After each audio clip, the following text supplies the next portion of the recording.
자비로우신 우리 아버지 하나님 감사합니다. 오늘도 저희들을 한자리에 불러 모아주시고 또 여러 가지 궁금한 것들을 하나님의 말씀으로 풀어보려고 합니다. 주님께서 지혜와 총명을 주시고 또 하나님 말씀에 비추어서 바르게 이해할 수 있도록 도와주옵소서.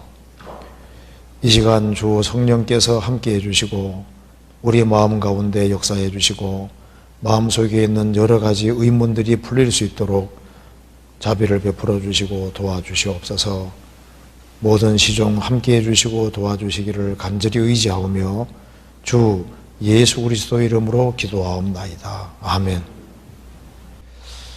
구원을 받았는지 알 수 있는 가장 확실한 방법이 있다면 무엇일까요? 받아보면 압니다. 그렇잖아요.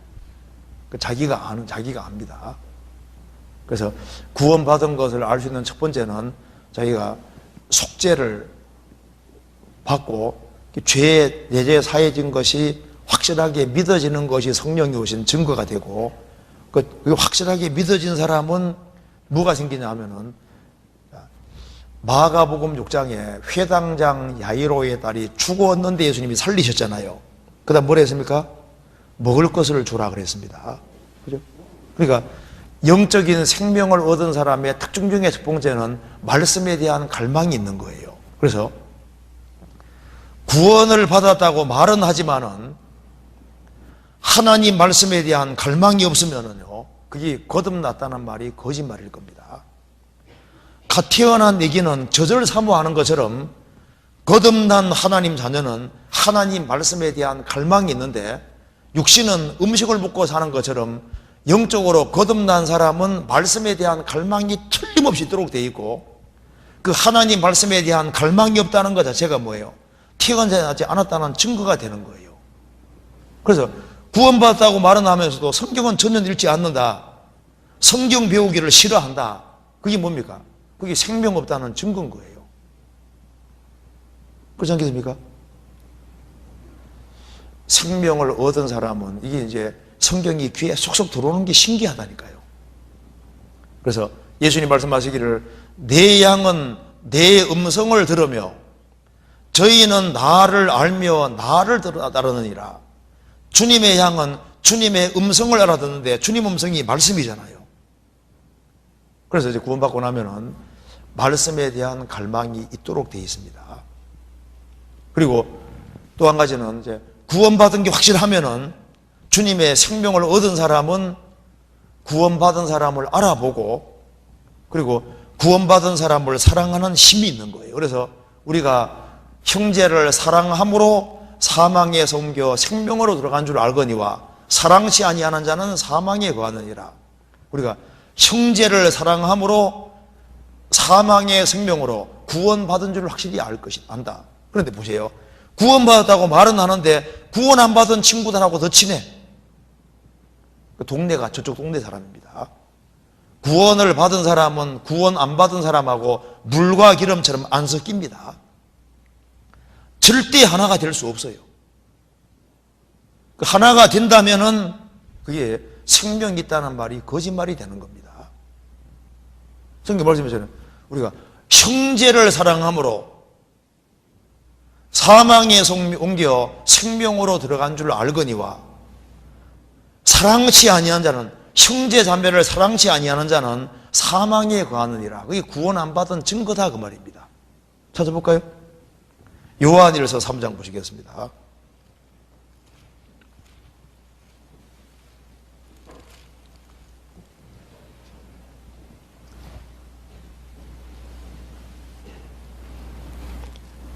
(3장) 13절.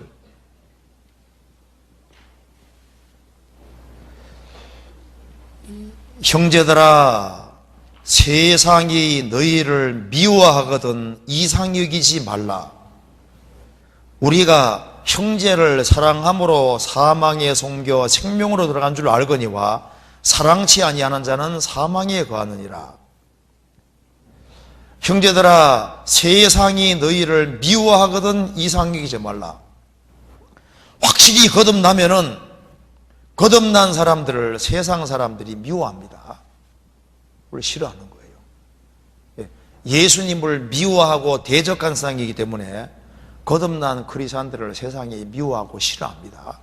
너는 유별난 별종이라고 싫어합니다. 자기 같지 않기 때문에 싫어하는 거예요. 그래서 불신자들하고는 이거 얘기가 안 되게 돼 있는 거예요. 공식적인 얘기 제외하고는 친밀한 관계로 들어가면 물과 기름처럼 안 섞이게 돼 있는 거예요. 그래서 형제를 사랑함으로 사망에서 옮겨 생명으로 들어간 줄 안다. 구원받은 줄 확실하게 안다. 그래서 이제 내가 누구하고 친한지를 보면 알 수 있습니다. 구원 안 받은 사람하고 더 친해, 더 재밌어, 더 좋아요. 그게 동네가 저쪽 동네라는 증거인 거예요. 무슨 말 이해되죠? 그래서 제일 먼저는 성령의 도우심으로 자기가 속죄받은 걸 확실히 알고 정말 속죄받고 성령이 들어오셨으면요 영적인 갈망이 생긴다. 갈망이, 말씀에 대한 갈망이 있도록 되어 있습니다. 그래서요 애기 태어나면요 저절로 얼마나 사모해요. 그리고 구원받고 나면요 성경이 쏙쏙 들어오고 귀에 이해가 되죠. 그렇구나, 이해가 막 되잖아요. 구원 안 받아봐요. 성경 배우는 시간 진짜 지루합니다. 그래서 이제 우리 교회에서 이제 1시간 반 정도 수련 들고 듣는데 구원 안 받은 사람은요 견디기가 어려울걸요. 1시간 반 설교. 아이고, 구원 안 받은 사람은 완전히 고문입니다. 고문. 구원 받은 사람은요 재밌다니까요. 귀에 쏙 들어오고 이해가 되고, 야 속에서 그렇구나 그러잖아요. 차이가 있도록 되어 있는 거예요. 그리고 구원 받은 사람하고 같이 있으면요 그렇게 좋은 거예요. 맞잖아요. 그 다음 질문 봅시다. 성령의 역사라는 것이 무엇인지 잘 모르겠습니다. 말씀하실 때와 교제할 때 역사하여 달라고 기도하는데 그 성령님이 어떻게 역사하시는지, 무슨 일이 일어나는지, 성령님이 역사하시는 것을 어떻게 알 수 있는지 궁금합니다. 참 좋은 질문이잖아요. 성령 역사하는지 어떻게 알 수 있냐 그 말입니다. 그거 좋은 질문입니다. 근데 우리가 이렇게 생각하면 돼요. 성령이 눈에 안 보이죠. 그죠? 근데 성령 역사하는지를 아는지를 알 수 있습니다. 왜냐하면 보세요. 성부 하나님은 구원을 계획 작정하셨고 성자 예수님은 세상에 오셔서 십자가에 죽으시고 부활하심으로 구원을 완성하셨고, 이제 오순절에 성령이 강림하셔서 이제 세상에 계신데 성령이 하는 일이 뭔지를 보면 된다고 말입니다. 성령은 안 보이지만 배후에서 일을 하고 있거든요. 그럼 성령이 이제 내 속에 역사하고 있다는 증거, 우리 속에 역사하고 있다는 증거가 뭘까요? 제일 먼저 한번 확인해 봅시다. 성경 요한복음 16장 봐봐요.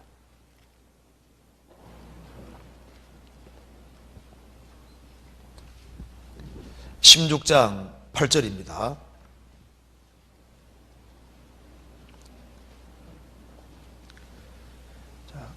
그가 와서 죄에 대하여 의에 대하여 심판에 대하여 세상을 책망하시리라. 죄에 대하라 함은 저희가 나를 믿지 아니하며 의에 대하라 함은 내가 아버지께로 가니 너희가 다시 나를 보지 못하며 심판에 대하라 함은 이 세상 임금이 심판을 받았음이니라. 자, 먼저 성령이 내 속에 역사했다, 그걸 알 수 있는 첫 번째가 바로 이겁니다.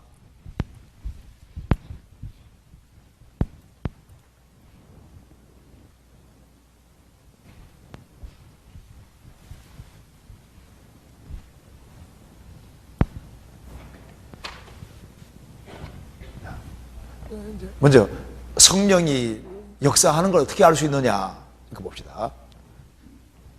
자, 성령이 오시면은 먼저 이런 걸 깨닫게 됩니다. 죄, 의, 심판에 대해서 세상을 책망하신다 그랬습니다. 이게 무슨 말이냐면은 이제 일반 사람이 생각하는 죄의 심판과 성령이 오셔서 깨닫게 해주는 것이 완전히 달라요. 무슨 말이냐면 봅시다. 예수님이 십자가에 죽으시고 부활하심으로 구원을 완성하셨기 때문에 이제 성령께서는 어떻게 깨닫게 하시냐면은 예수님이 십자가에 죽어서 영원한 속죄를 이루셨기 때문에 성령은 예수님의 공로를 받아들이면 영생, 배척하면 멸망, 이렇게 깨닫게 해주시는 겁니다. 그런데 구원을 안 받은 사람은 이렇게 생각합니다. 구원을 안 받은 사람은 이제 마음대로 막 살아가는 사람 보면요, 이 저런 인간은 지옥 가이다 이렇게 생각하고, 좀 착하게 살아가는 사람 보면요, 야, 저 사람은 좋은 데 가겠다, 보통 이렇게 생각하거든요. 그래서 구원받기 전에는 훌륭한 목사님, 저 목사님 무조건 천당 가. 야, 새벽기도 안 빠지는 집사님 무조건 천당 가지. 그리고 우리 반에서, 또 우리 학급에서 막 착하게 살아가면 쟤는 천당 갈 거야. 전부 다 그 행동의 근거에서 죄를 생각하게 돼 있는데요, 구원을 딱 받는 순간에 성령이 내 속에 역사하셔서 딱 깨닫게 하는 순간에 주님이 십자가에 죽으심으로 다 이루셨기 때문에 진짜 죄가 뭐냐 하면은 예수님 안 믿는 게 죄다 그 말입니다. 예수님이 다 이루신 완전한 공로를 배척하는 것이 죄고, 그거 받아들이는 믿는 것이 가장 큰 선인 것을 깨닫게 되기 때문에 이제 이걸 깨닫고 나면 이런 생각이 들어가는 겁니다. 죄 짓는 친구 보면요, 틀렸다고 생각하는 게 아니라 어떻게 하든 간에 그 친구도 예수님이 다 해놓은 것을 깨닫게 해주면 구원받게 할 수 있으니까 어떻게 하든 간에 그 친구 자리에서 예수님이 완성하신 복음을 깨닫게 해주려고 하게 돼 있고, 그 다음에 이제 착하게 살아가는 사람 보면요, 착하게 살아가는 건 물론 좋지.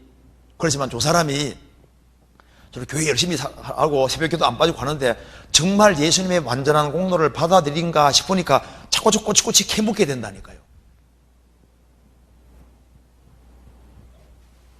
그래서 이제 누구 이제 간증 같은 거 나오면 쫙 봐가지고 이게 정말 복음 깨우쳤나 싶으니까 그 핵심적인 걸 깨우쳤는지 그걸 확인해 보려고 하잖아요. 그 특징이 있다니까요. 그리고 이제 의에 대하라 하면 내가 아버지께로 가니 너희가 다시 나를 보지 못하며, 예수님이 부활 승천하신 것이 우리 의이기 때문에 이제 구원받고 나면은요, 예수님이 내 공로로 딱 계시니까 내가 공로 세울 필요 없어요. 그러니까 신앙 동기가 달라지는데, 내가 왜 신앙생활 열심히 하느냐?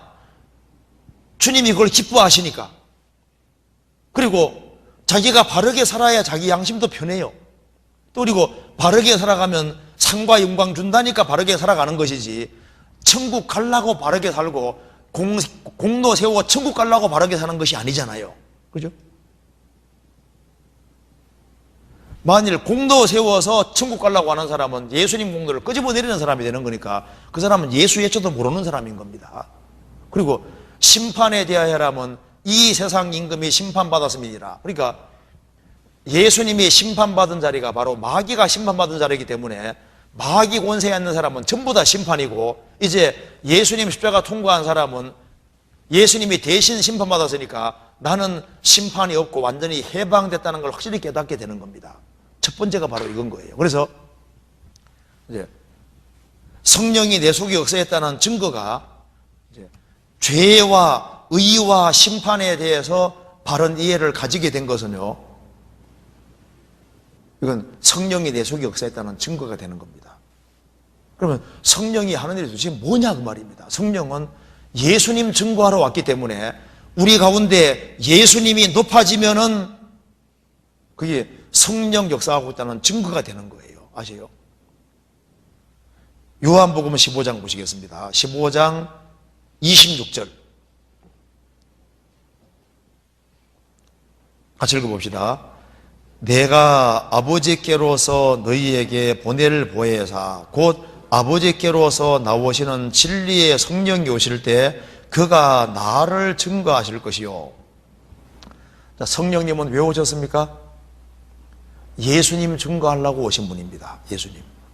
그래서 내 속에서 예수님이 믿어지고, 그리고 그 사람이 예수님을 가까이 하고 예수님을 높이는 삶을 살고, 그러면은 우리 속에 주님 역사하고 있다는 증거가 되는 거예요.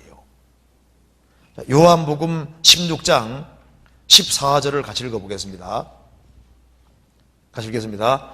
그가 내 영광을 나타내리니 내 것을 가지고 너희에게 알리겠음이니라. 성령은 누구 영광 나타냅니까? 내 영광을 나타내리니.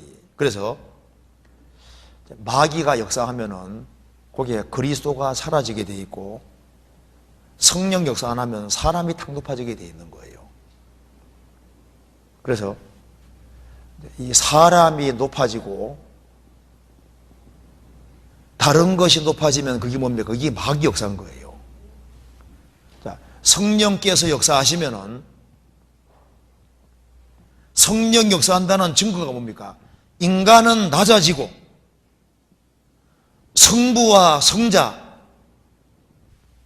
그분의 영광이 드러나고, 야, 내가 이 그리스도를 제대로 믿고 그리스도를 붙잡고 내 인생을 그리스도에게 맡기고 그리스도에게 전적으로 헌신하고 살아야 되겠다, 이런 마음이 생기도록 만드시는 분이 성령이시고, 그래서 그리스도 뒤를 바짝 따르도록 만들고 그리스도를 위해서 희생하고 헌신하는 사람으로 만들어가는 것이 그게 성령 역사하고 있다는 증거가 되는 겁니다. 무슨 말이 되세요? 그래서 내가 그리스도의 공도가 내 속에 믿어졌다는 것이 뭡니까? 성령 내게 역사하시는 증거고, 그리고 이 교제 가운데서 주님의 나라를 위해서 복음을 위해 살아야 되겠고, 어떻게 하든 간에 영혼을 많이 건져야 되겠다는 마음이 올라오도록 하는 그게 성령 역사인 겁니다. 그래서 베드로 사도가 성령으로 말미암아 말씀을 하니까 어떻게 됐습니까? 저희가 듣고 마음에 찔려 어찌할꼬. 스데반이 설교하니까 마음에 듣고 찔려서 그냥 쳐 죽여버리잖아요. 그래서 성령께서 역사하시면은 성령의 검이 말씀이기 때문에 하나님의 말씀은 살았고 운동력이 있어 좌우의 날선 어떤 검보다도 예리하여 혼과 영과 및 관절 곳을 찔러 쪼갠다는 말씀대로, 그래서 이 성령이 역사하는 교회는 하나님 말씀 들으면요 찌릅니다. 막 마음에 성경 말씀 들으면 막 찔리는 거예요. 막 갈등이 생기고, 신앙생활 잘 못하면요 성경 말씀이 나를 공격하는 걸로 느껴지잖아요. 내 마음을 편안하게 만드는 게 아니라 들썩들썩거리고, 그래서 이제 막 말씀 듣다 보면 막 내가 전도해 막 영혼이 막 생각이 막 나는 거예요. 그렇죠? 우리 아버지 어머니 어떻게 하지? 친구 어떻게 하지? 근데 성령 역사 안 해봐요. 계속 잠재운다니까요. 먼저 그의 나라와 그의 의를 구하도록 만들고 마음을 분발시키시고 주님을 위해서 뜨거운 마음을 가지고 살게끔 성령께서 마음의 불을 일으키는 거예요. 성령을 소멸치 말며 그 말대로 성령이 마음속에 불길을 불러일으키는 겁니다. 그래서 성령 역사는 한마디로 뭐냐 하면은 성령은 그리스도를 증거하러 왔고 그리스도의 영광 나타내기 때문에 우리 가운데 주님이 높아지고 주님이 중심이 되고 주님 영광을 위해 살아야 되겠다는 마음이 일어날 때 내 속에 성령 역사한다는 증거고 우리 가운데 성령 역사한다는 증거가 되는 겁니다. 그런데 그래서 성령이 함께한다는 증거가 교회는 복음 중심이 되는 겁니다. 왜? 주님이 가장 기뻐하는 것이 복음 전하는 것이기 때문에 내가 복음을 위해 살아야 되겠다, 나를 위해 죽으시고 부활하신 주님 위해 살아야 되겠다, 그런 마음이 일어나고 열정이 일어나고 그럴 때 성령이 역사하고 있다는 분명한 증거인 겁니다. 화끈한 거 주는 게 성령이 아니고 막 눈물이 폭 쏟아지는 게 성령이 아니고, 그럼 그 쏟아지는데 어떻게 되는 거예요? 그게 중요한 게 아니고 그리스도를 바짝 쫓게 만드는 거예요. 그게 성령님께서 역사하신다는 증거가 되는 겁니다. 그래서 모태로부터 성령이 충만한 사람은 모태로부터 성령이 충만했는데 그리스도에 대한 말씀, 그리스도가 마리아 태속에 섰는데 그걸 듣고서 뱃속에서 어떻게 했다고요? 기쁨으로 뛰놀았다고 그랬잖아요. 성령으로 충만한 사람이 그리스도를 기뻐했잖아요. 그리고 그는 무슨 일을 했습니까? 사람을 회개시켜서 그리스도께 향하도록 만들었잖아요. 그러니까 그리스도를 믿게 하고 그리스도를 따르게 하는 것이 성령의 역사인 거예요. 그럼 뭐가 마귀 역사일까요? 그리스도를 멀리하게 만들고 자기 멋대로 살게 만들고 영혼을 위해서 분발하지 않도록 만드는 것이 그게 마귀 역사잖아요. 그래서 인간이 높아지고 사람 중심이 되고 그리스도 말고 뭔가 다른 것이 높아지면 그것이 마귀가 배후 역사하고 있다는 증거가 되는 거예요. 이해되시죠? 그리고 또 한 가지 여기 질문. 하나님이 살아계심을 성경을 통해서 믿는데 일상생활에서도 함께 하심을 느끼고 싶습니다. 어떻게 해야 하나요? 이게 참 좋은 질문입니다. 하나님의 살아계심을 성경을 통해서 믿는데 일상생활에서도 함께 하심을 느끼고 싶다. 어떻게 해야 하느냐? 성경에서 봅시다. 에베소서 3장 봅시다.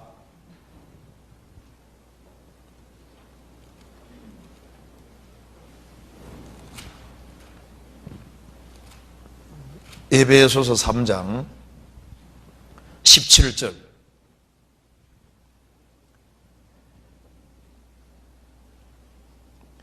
믿음으로 말미암아 그리스도께서 너희 마음에 계시게 하옵시고 사랑 가운데서 뿌리가 박히고 터가 굳어져서, 여기 믿음으로 말미암아 그리스도께서 너희 마음에 계시게 하옵시고, 구원받았을 때 우리 영 속에 주님 와 계시는데 구원받고 난 이후에 마음을 누구에게 넘겨주냐가 중요한 문제입니다. 그래서 마음을 자기가 주장하고 있으면은요, 주님이 내 속에 역사하는 걸 잘 못 느낍니다. 마음은 자기가 주장할 수도 있고 마귀가 주장할 수도 있고 주님이 주장할 수도 있는데, 마음의 영역을 주님께 내어드리고, 그래서 너는 범사에 그를 인정하라. 그리하면 내 길을 지도하시리라. 그래서 주님이 앞에 계신 것처럼 순간순간 주님께 여쭙고 그렇게 살아가면 주님이 진짜 범사에 주님을 앞세우라, 인정하라, 그리하면 내 길을 지도하시리라. 주님이 순간순간 도와주는 걸 알 수가 있는 겁니다. 그런데 그래도 잘 안 느끼지잖아요. 그렇지 않습니까?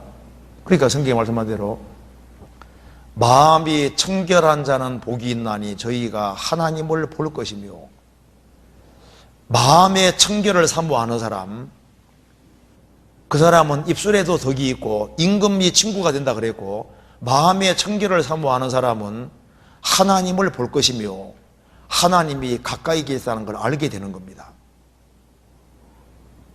그래서 주님께 기도하고 주님을 정말 가까이 하고, 그리고 마음속에 단 한 번밖에 없는 인생인데 열정을 가지고 주님을 위해서 살겠다는 그런 각오를 가지고 주님 말씀 가운데 살아가면은, 철저하게 살아가는 길을 택하면은 주님이 간섭하시고 개업하는 것을 항상 느끼는 건 아니지만요, 이게 이제 가끔 느껴집니다. 주님이 정말 함께 도와주시는구나 알 수 있는 거예요. 그런데 적당하게 대충 양다리 더 걸치고 살면요, 주님이 내 속에 역사하는 잘 못 자기 모르는 거예요. 양다리 더 걸치고 대충 살아봐요. 그러면요, 주님이 도대체 내 속에 역사하는 거예요, 역사 안 하는 거예요? 그걸 잘 못 느끼는데, 그래서 하나님은 구원받고 난 다음에도 간절한 마음이 필요합니다. 그래서 성경 보세요.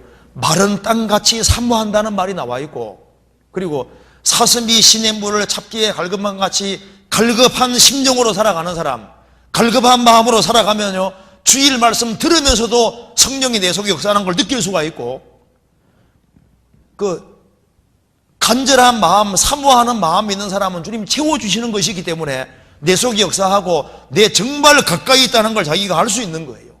그런데 적당한 선에서 대충 살아가면요, 주님이 잘 깨닫게 해주지 않습니다. 그거 흐려지는 거예요.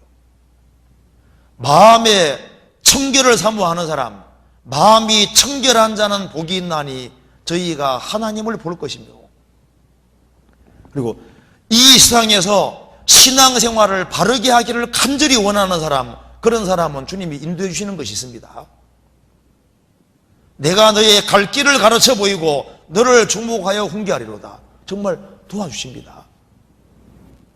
저도 성경 익힐 때 성경 하나 정말 바르게 익혀보려고 갈망하는 마음이 굉장히 컸었는데, 그런데 이거 진짜 그런 길이 열립니다.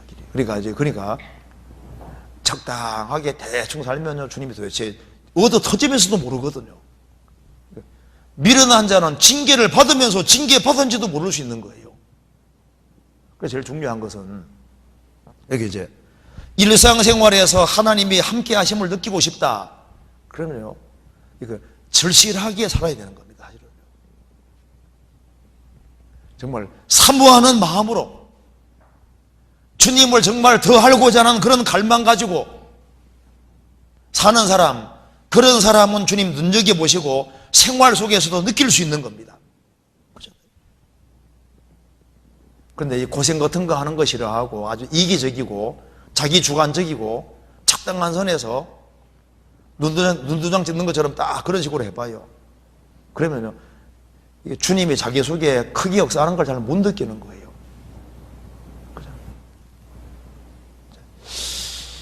그리고 여기 이분은 참 좋은 질문이잖아요. 하나님의 살아계심을 성경을 통해서 믿는데 일상생활에서도 함께 하심을 느끼고 싶다. 우리 시대에 왜 잘 못 느끼냐 하면은 열정이라는 것이 없어요. 이 세상 것에 마음이 많이 뺏겨서 너희가 전심으로 구원받고 난 다음에도 너희가 전심으로 나를 찾고 찾으면 나를 만나리라. 전심으로 이 젊은 시절에 주님을 더 알고자 하는 그런 간절한 갈망을 가지고 사모하는 마음이 있는 사람, 그런 사람을 주님 찾아오시고 역사해 주시는 거예요. 예수님 공생의 당시에도 아무나 예수님 만난 게 아니잖아요. 왜 예수님이 여리고를 지나가십니까? 거기에 삭개오가 뽕나무 위에서 갈망하고 있잖아요. 왜 예수님이 여리고 성으로 들어가냐면 거기에 소경거지 바디메오가 찾고 있는 거예요. 그래서 우리 시대는 오락이 많은 시대이기 때문에 스스로 고난을 자처하는 사람, 스스로 정말 신앙생활을 열정적으로 잘해보고자 하는 그런 갈망이 있는 사람, 그런 사람은 주님이 인도해 주시는 것이 있고 느껴진다니까요. 주님이 구원받은 사람을 이끌어 가시지만은 딱 보고 계십니다. 보고 계시면서 누가 정말 찾는지 그 마음을 정말 보시는 거예요. 그래서 지금 이 나이는, 여기 이제 학생들도 많이 있는데 이 나이는 적은 나이가 아닙니다. 단 한 번밖에 없는 인생인데 어떻게 살 거냐. 하나님이 살아 계시니까 한번 정말 제대로 한번 살아보자는 그런 마음을 가지고서 내가 이 시절에 하나님을 한번 제대로 가까이 해보자. 하나님께 가까이 함이 내게 복이라고 했잖아요. 하나님께 가까이 함이 내게 복이라. 그래서 이 교회에서도 이제 말씀 배우면 딱 적어 와가지고 막 집에서 복습도 하면서 막 어떻게 하든 간에 철저하게 익히려고. 저는 좀 보면 좀 답답한 것이 있습니다. 아니, 여기에 교회에서 가르쳐 주는 것들, 이게 정말 주옥 같은 것들인데 이걸 어떻게 대충 익히냐고 말입니다. 아니, 보면 이거 진짜 성경은 아니지만은 정말 내용이 아주 좋은 책이 좋은데 신앙생활에 크게 도움됩니다. 그러면 어떻게 해야 됩니까? 이걸 막 철저하게 익혀가지고 싹 내 것으로 만들려고. 왜 그런 열정이요? 그런 절실한 마음, 절박한 마음, 이런 게 필요하거든요. 그런 마음 있는 사람은 자나깨나 무슨 생각할까요? 어떻게 하면 저 주변 친구들을 어떻게 하면 건질까? 주변 사람 어떻게 하면 건질까? 어떻게 하면 전도할까?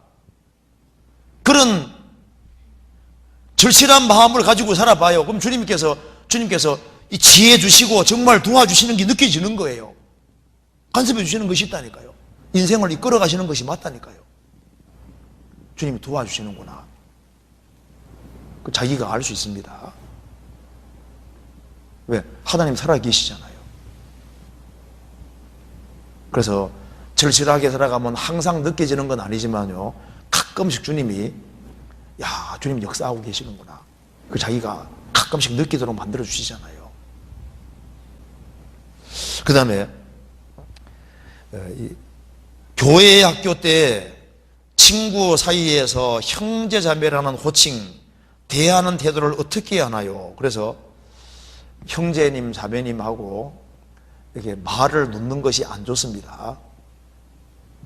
그래서 서로 존경하기를 먼저 하라는 말씀대로 이제 이 말을 친할수록 말을 안 놓으려고 하는 것이 좋아요. 여기 또래 형제자매님끼리 또래니까 같은 나이니까 반말로 편하게 얘기해 왔는데 갑자기 존댓말을 쓰려고 하니 힘이 듭니다.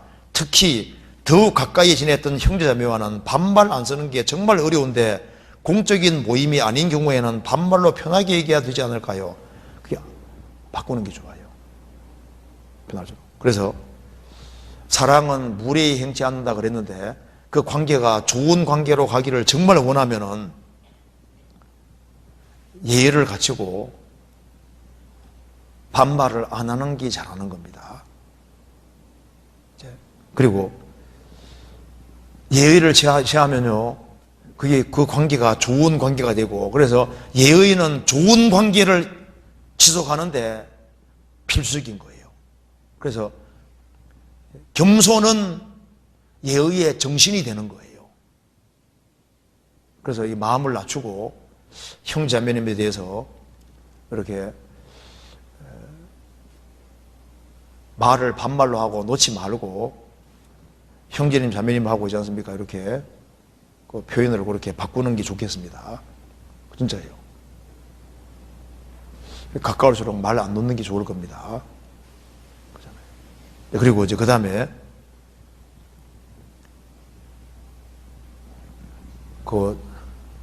너무 친하다고 해서 말 함부로 툭툭 하잖아요. 그거 나중에 반드시 문제 생깁니다. 친할수록 더 조심하지 아니하면요 반드시 문제 생겨요. 사랑은 무례히 행치 아니하며 무리하지 않는 것이 그게 잘하는 거예요. 그리고 친할수록 말을 신중해야 됩니다. 조심해야 됩니다. 우리가 탁 던지는 말이 나중에 문제가 생겨요. 그래서 그런데 형제님 자매님 하면서 있지 않습니까? 이 말을 안 놓는 길을 택하면요 말을 조심하게 돼 있다니까요. 상처 주는 말을 결국은 안 하게 되는 거니까 관계가 더 지속이 될 수 있는 거예요. 말을 놓으면은 나중에 친해지면은 이 교제가 하는 게 아니라 인정으로 치우쳐서 나중에 문제가 됩니다. 신앙생활은 인정으로 따라가는 게 아니에요. 인정이 아니기 때문에 말을 놓지 말고 서로 항상 조심하고 예의를 취하는 게 잘하는 거예요. 그래서 친한 친구 집에 갈 때도 꼭 이렇게 갑자기 쳐들어가면 안 됩니다. 그것도 항상 물어가면서 이렇게 해야지. 근데 이웃 집에도 너무 자주 가도 안 돼요. 예의에 안 맞는 거예요. 자주 가면 미워하는데 그것도 몰라요. 너무 자주 가면 안 됩니다. 그래서 이 무례히 행치 않도록 그거 조심해야 되는 겁니다. 그리고 또 한 가지 질문은 남의 허물을 볼 때 사랑으로 덮어주라는 말씀을 어떨 때 적용하는 건가요? 말씀으로 권면이 필요한 상황인데도 덮어줘야 하나요? 여기 이제 좀 좋은 질문입니다. 남의 허물을 볼 때 사랑으로 덮어주는 말이 어디까지냐 그 말입니다. 자, 성경 써봅시다. 마태복음 18장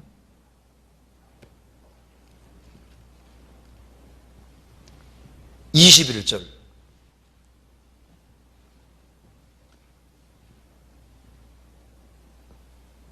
그때 베드로가 나와 그러되 주여 형제가 내게 죄를 범하면 몇 번이나 용서하여 주리이까 7번까지 하오리이까 예수께서 가라사대 내게로 노니 7번뿐 아니라 70번씩 7번이라도 할지니라. 여기 형제가 내게 죄 범하면, 내게 죄 범한다는 게 뭡니까? 내 마음에 상처 줄 수 있고 내게 문제 줄 수 있잖아요. 그 개인적인 것에 대해서는 주님께 우리는 무한한 용서를 받았으니까 70번에 7번씩일지라도 용서하라 그 말입니다. 그래서 형제자매들이 어떤 성격적으로 부족한 부분이 보일 때는 기도해주고 이게 덮어줄 수 있는데 권면이 필요한 것이 있습니다. 특별히 교회적으로 문제가 되는 것에 대해서는 그 반드시 권면을 해야 됩니다. 눈 감아주는 건 큰 죄가 되거든요. 예를 들어서 교회 안에 잘못된 교리 갖고 들어온다. 그 반드시 그 뜯어고쳐야 됩니다. 도덕적으로 무슨 큰 죄를 지었다. 그거 책망하지 않고 내버려 두면요, 그건 큰 죄를 짓는 게 되는 거예요. 면책은 숨은 사랑보다 나은 겁니다. 그래서 베드로 사도가 외식할 때 바울 사도가 면책, 책망했잖아요.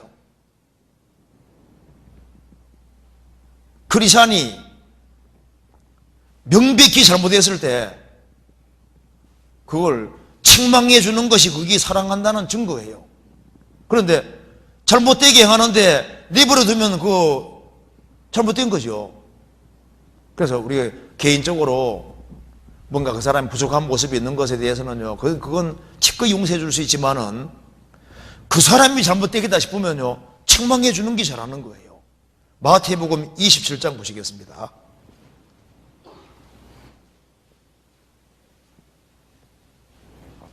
27장 5절 같이 읽어보겠습니다. 면책은 숨은 사랑보다 나으니라. 얼굴을 맞대고 책망해 주는 것은 숨은 사랑보다 낫다. 어떤 형제가 잘못된 사이트 자꾸 들어갑니다. 내버려둬야 됩니까? 형제인데 어떻게 그렇게 할 수 있냐고 책망해 주는 게 잘하는 거잖아요. 형제가 오염되겠다 싶으면은 책망해 주는 사람이 그거 정말 좋은 친구인 거예요. 그 친구가 나쁜 짓 하자 그러는데 나는 안 가 하고 그냥 내버려둬야 됩니까? 그 친구 책망해야지 그 사람 사랑한다는 증거잖아요. 니는 죄지어 나는 못 가. 그게 사랑이 아니잖아요. 그 일러줘서라도 그 뜯어고치려고 하는 것이 그게 사랑인 겁니다. 그렇잖아요. 면책은 숨은 사랑보다 나은 겁니다. 근데 우리가 살아가는 가운데 이제 뭔가 그 사람 자신이 뭔가 이렇게 성격적으로 좀 부족한 거라든가 그런 것에 대해서는 용납해 줄 수 있지만은 이 친구가 잘못되게 생겼어요. 곁길로 가. 그러면 그거 붙잡아 주려고 해야지 맞는 겁니다. 그리고 도덕적으로 죄를 끄집어 드려요. 그러면 그거 막아야 되는 거라고. 막아야 되고 책망해 줘야 되는 거예요.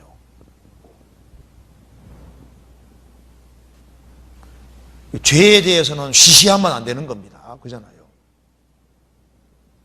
죄는 항상 죄입니다.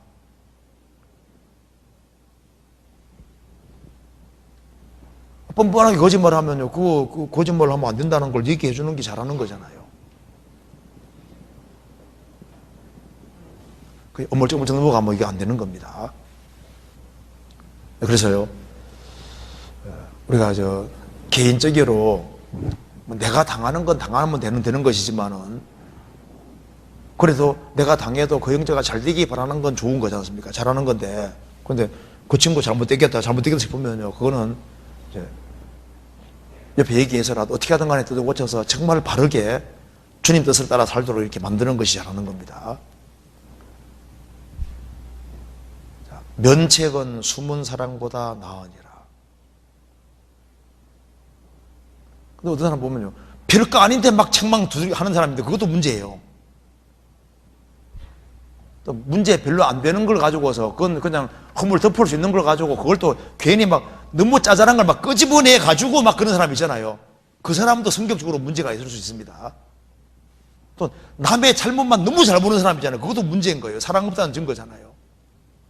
근데 우리 보면 자기가 알 수 있어요. 대충 요건 내가 넘어가도 되는 문제다.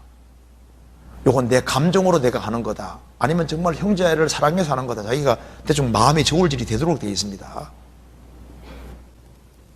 그잖아요. 그 다음 넘어갑시다. 그 다음 여기 이제 질문 좋은 게 나와 있는데, 교제에 가는 것은 좋은데 너무 많아서 가기 싫다면은 어떻게 해야 할까요? 대학생이라면 생활 속에서 개인적으로 자유롭게 살 수 있는 시간도 최소한은 필요하지 않을까요? 이게 누가 질문했는지 모르지만 여기 참 좋은 질문 같아요. 그죠? 교제에 가는 것은 좋은데, 그죠? 구원받은 사람은 교제 가는 건 좋은데, 요까지 맞잖아요. 교제 가는 건 좋지요. 교제 가기가 싫은데 이러면 이거 진짜 문제가 있거든요.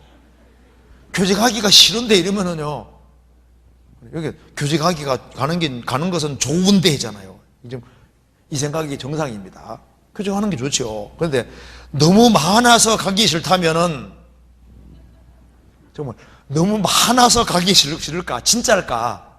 얼마나 많이 가길래 너무 많아서 가기 싫다면은 뭐 그렇게 많겠어요? 어떻게 해야 할까요? 사실은 이것도 하나님 생각해 보면요, 너무 많은 것이 사실 아닐 수 있어요. 너무 많아서 정말 너무 많겠어요?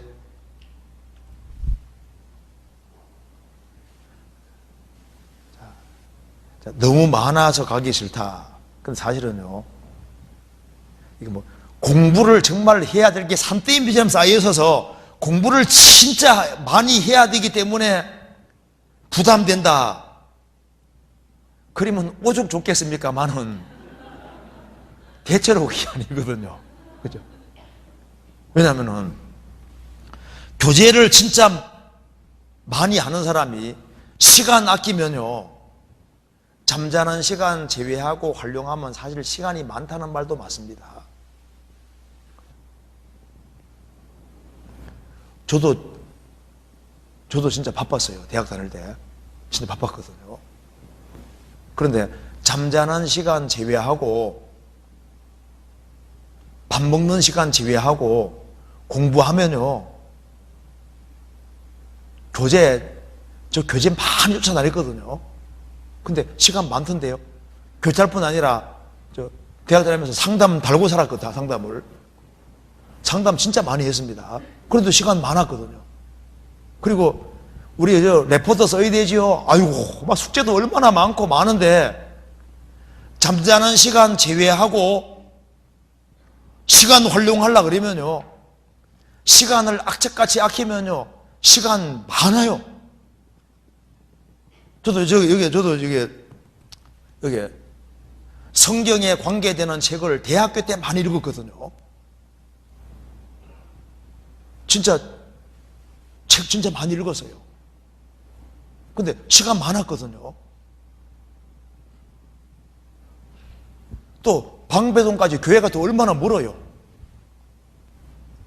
멀어도 교제 다 참석하고 시간이 많았는데 여기 교제에 가는 것은 좋은데 너무 많아서 가기 싫다면 어떻게 해야 할까요? 근데 너무 많아서 가기 싫은 게 아니라 진짜 이게 성령이 주는 생각인지 마귀가 주는 생각인지, 너무 많아서 진짜 너무 많은 건가? 시간을 바르게 안 보내서 그런 건 아닐까요? 근데 요즘 보면요, 진짜 문제가 많습니다. 왜 이렇게 시간을 안 아끼는지 몰라요. 시간을. 이 정말 금쪽 같은 시간인데 교제에 같이 형제매들하고 있는 시간은 아까운 시간 아닙니다. 왜? 그게요, 절대 아까운 시간이 아니에요. 거기에서 많은 것들을 사실 시간 지나면 배우게 됩니다. 근데 우리가 살아가는 가운데 여기에 너무 많아서 진짜 많을까? 오히려 쓸데없는데 보내는 시간이 너무 많지 않냐 그 말입니다. 여기 말하기를 또 개인적으로 대학생이라면 생활 속에서 개인적으로 자유롭게 살 수 있는 시간도 최소한은 필요하지 않을까요? 네. 잠자는 시간 제외하고 우리는 크리스찬입니다.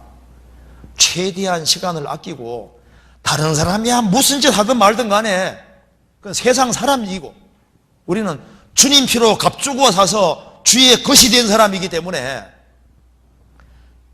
다른 사람이 놀 때 같이 놀고 세상 사람처럼 즐기고 살면 언제 주를 위해서 모든 걸 준비합니까? 우리는요, 그러니까 세상에 이게 원한이 없는 사람하고 있는 사람이 다른 거예요. 마음에 원한이 있는 사람, 그리고 내가 주님 앞에서 이게 불쌍한 영혼들이 너무 많은데 이 영혼들을 내가 생을 살아가면 주님 앞에 갈 때까지 얼만큼을 건져야 되겠냐? 그것이 크면 클수록이지 않습니까? 제대로 배워야 되겠으니까. 이게 시간 투자를 하는데, 여기에 교제에 가는 거 좋은데, 이게 진짜 좋은 마음인데, 이 마음을 좀 더 발전시켜서, 너무 많다 생각이 들면요, 내가 더 가야지 생각 가지고 좀 하면 좋을 것 같은데, 여기에. 가기 싫다면은, 요 가기 싫다는 마음이 이게 육신일 가능성이 많습니다. 육신. 이제 고등학교 때까지는 이제 막 고등학교, 대학 때느라 공부하느라 이제 막 얼매했는데 이제 대학 들어가면 이제 자유다 하고 막 자유롭게. 그러면 고등학교보다 사실은 더 철저하게 살아야 되는 거예요. 왜? 나이가 한 살 더 먹었으니까 책임감이 사실 더 있는 거거든요. 이거 얽어매려고 하는 게 아니라 생각해봐요. 나이가 한 살 더 먹었으니까 얼마나 책임감이 더 커요. 이제 내가 대학 생활을 바르게 하면은, 그리고 내가 시간을 아껴서 교제 생활을 바르게 해서 훌륭한 크리스찬이 되고, 내가 시간을 아껴서 더 철저하게 해서 바르게 익힐 걸 익혀가지고 하면은 하나님 앞에 얼마나 쓰임받을 수 있겠냐 그 말입니다. 그잖아요. 우리 한 사람이 신앙생활 잘하면은 날 통해서 30명, 60명, 100명이 구원받고 나 통해서 누가 구원될지 모르는 거예요. 이 젊은 시절에 구원했을 때는 하나님 뜻이 있습니다. 우리를 괜히 구원시켜 준 게 아니잖아요. 그래서 여기에 만일 대학생들이 하나님 마음을 감동 주는 사람이라면 정말 좋을 겁니다. 하나님 나 좀 보십시오. 나 정말 신앙생활 잘하려고 하는데 정말 도와주시라고. 그러니까 나 하나님 내 주변에 내가 나이도 한 살 더 먹고 이제 대학생인데 내 인생 어떻게 살아야 되겠습니까? 정말 하나님 앞에서 불쌍한 영혼이 너무 많은데 내가 어떻게 건져야 되겠습니까? 그런 마음 가지고 준비하면요, 주님 도와주실 거예요. 그래서 여기에 교재 나오는 거 있지 않습니까? 이거 그냥 괜히 모임 만드는 게 아니라니까요. 그냥 이 교인들을 얽어매려고 하는 게 아닙니다. 그런 문제가 그런 게 아니에요. 이 대학 시절에, 유혹이 많은 시절에 같이 모여서 신앙생활 잘하면요, 그 사람이 사회에 나가서 얼마나 많은 사람을 건지고 세우겠습니까? 그 다른 사람 영혼들 때문에, 영혼들 때문에. 우리가 구원받기 위해서 얼마나 많은 사람이 희생 수고했습니까? 우리가 만일 이 젊은 시절에 정신 차리고 시간을 아끼고 교제하는 것을 즐거워하고 더 적극적으로 모이고 그러면은요, 주님이 도와주시면은 주님의 도움으로 생을 살게 되고, 그리고 하나님 날 통해서 아주 크고 귀하게 쓸 수 있습니다. 하나님께서 특별히 이 대학생들에게 관심이 많을 겁니다. 신입생들 정말 주님이 관심이 많을 거예요. 그래서 특별히 청년들이 같이 모여서 그리 모이기를 힘쓰고, 그리고 그것을 기뻐하고 즐거워하고, 그러면 즐거운 마음으로 공부하면 공부도 잘 되고, 그래서 오히려 모임을 열심히 하는 것이 오락을 줄이고 공부를 더 할 수 있게 만드는 게 될 겁니다. 만일 크리스찬들이 모일 때도 적당한 선에 대충 모이면요, 적당한 크리스찬이 되고 주님 앞에 크고 귀하게 쓰임받지 못할 크리스찬이 될 확률이 많아요.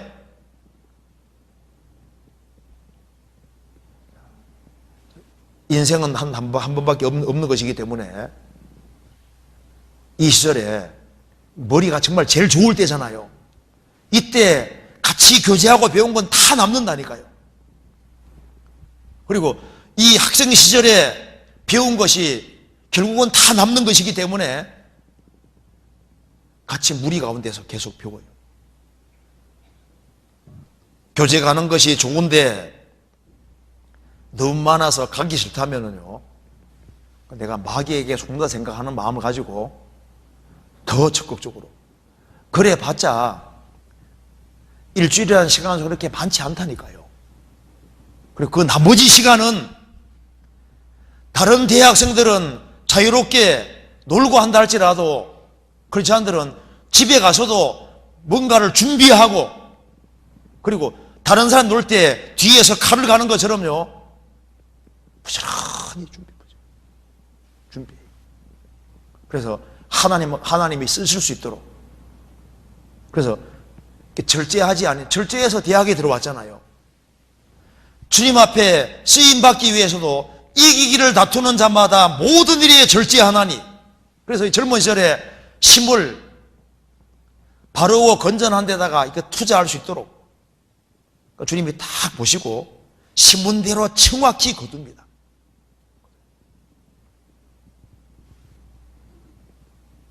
그래서 이제 대학생이니까 자유다 이렇게 생각하지 말고, 대학생이니까 책임이 더 큽니다. 많이 배우는 사람은 더 큰 책임이 주어지게 돼 있는 거예요. 나이가 한 살 더 먹고 대학에 들어갔다는 것은 책임이 크다는 거 알아야 됩니다. 주변 사람에게 영향력을 미치는 사람이 되고 있다는 증거인 거예요.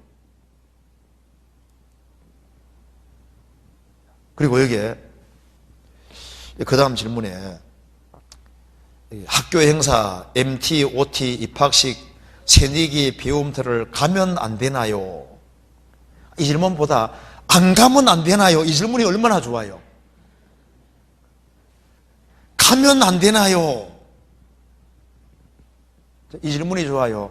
안 가면 안 되나요? 어느 질문이 더 좋아요? 왜 제가 이 말씀 하냐면은, 대학에 들어가면은 하나님만 볼까요? 마귀도 볼까요? 마귀도 보잖아요. 그래서 이제 고등학교 시절에는요, 다 얽매여 있었잖아요. 이제 대학은 자율이기 때문에 시간이 많이 생각보다 많습니다. 그러니까 이제 마귀가 얘들 이제 대학 들어오네, 이제 얘들을 넘어뜨려야 되겠다 하고 지금 있잖아요. 마귀가 작전 짤까 안 짤까요? 솔직히 짤까요 안 짤까요? 짜지요. 짜기 때문에 우리가 미리 짜는 거예요. 무슨 말 이해돼요? 마귀가 작전을 짜고 있기 때문에 미리 이렇게 짜서 이런 모임을 갖는 거라니까요. 미리. 마귀가 계획을 세우니까 우리가 미리 계획 세우는 거예요. 그래서 마귀는 지금요, 딱 이제 봅니다. 얘가 어느 대학에 들어가고 어느 과에 들어가니까 누굴 통해서 어떻게 엮어가지고 넘어뜨려야지. 마귀가 머리가 얼마나 좋은데요. 특별히 좋은 사람이지 않습니까? 마귀가 좋아합니다. 좀 많이 빨리 자. 이런 얘기 듣지 말어.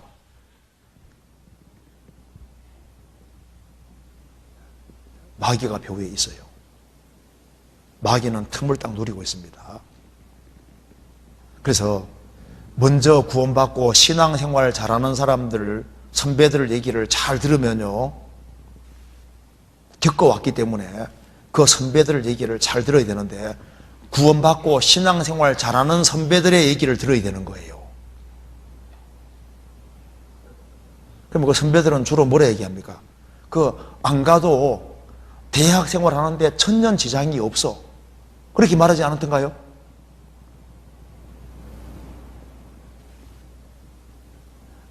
안 가도 특별한 문제가 안 생깁니다. 그래서요, 여기에 특별히 MT 같은 데 있지 않습니까? 그 안 가도 별 문제 안 돼요. 근데 이제 요즘 그 MT 가면, MT라든가 이제 이게 새내기 배움터 이런 데 가면은 그냥 그거로 끝나는 게 아니라 건전하게 끝나면 오죽 좋아요. 근데 그게 딱 이상하게 인간관계를 엮어서 꼭 술하고 연결되고 여기 이제 이게 딱 얽어매 가지고 그래서 이 신앙이 격길로 간 사람이 많이 있기 때문에 그래서 이게 신중해야 될 것을 말하는 거예요. 그래서 이 질문도 가면 안 되나요? 이게 아니라 안 가면 안 되나요? 그럼 선배들이 뭐라 말할까요? 안 가도 돼. 하나도 문제 안 생겨. 수강 신청 하면 되고, 그리고 우리가 불신자들하고 안 만날 수 없지만은 크리스천하고 연결돼가지고 이렇게 해가지고 이제 정보 고용하고 이렇게 하면요, 신앙생활하는데 아무 지장이 없고, 내가 견고하게 서면은 또 다른 사람을 전도할 수 있는 길이 열리고, 얼마든지 할 수 있어요. 그래서 이거는 가까운 선배들이 또 많이 있으니까 물어봐요. 물어보시면요, 그것도 신앙생활 잘 못하는 사람에게 묻지 말고 신앙생활 아주 신실하게 잘하는 사람에게 물어봐요. 그러면 답을 아주 잘해 줄 겁니다. 그리고 이제 학기 초 술자리 대처법이 궁금합니다. 어떻게 하면 돼요? 대학의 특징이 자율입니다. 자율. 꼭 가야 되는 게 아니거든요. 그래서 술자리 대처법이 궁금하다. 안 가면 돼. 그죠? 그리고 어쩔 수 없이 엮이는 경우는요, 방법이 여러 가지가 있어요. 집안일 때문에 이제 예의가 필요할 수 있거든요. 어떤 꼭 이렇게 가야 될 자리에 집안에 일이 생겨서 그럼 일을 집에서 만들면 되는 거예요. 그래서 엄마 아버지 지금 이런 상황인데 지금 내가 이 자리에 꼭 갈 수밖에 없는 상황인데 어떻게 하면 좋겠냐고. 그러면 일단 너는 참석을 하면서 인사하면서 부모가 데려와서 데려가는 경우도 있고, 그럴 때 작전 짜면 돼요. 작전을. 모사가 많으면 경량이 성하니까 방법이 많이 있습니다. 어쩔 수 없이 딱 엮이는 경우가 있거든요. 이건 뭐 교수님도 오고 어떻게 하면 빠져나갈 수 없는 그런 상황이 생길 수 있는데, 그런데 그 자리에 가면 꼭 이렇게 술을 마시게끔 만들 수도 있잖아요. 그러면요, 그 집안하고 작전 딱 짜가지고 이제 아버지가 모시러 가든지 모시러 오게 하든지 해가지고, 그래서 집안에 급한 일이 있어가지고 가야 되기 때문에, 그래서 아버지가 모시러 왔다 하면요, 그 거기에서도 다 이해를 한다니까요. 그럼 빠져나갈 수도 있고 방법 많이 있으니까 작전 짜면 돼요. 근데 한 잔 마시기 시작하잖아요. 그럼 그 다음 봐요.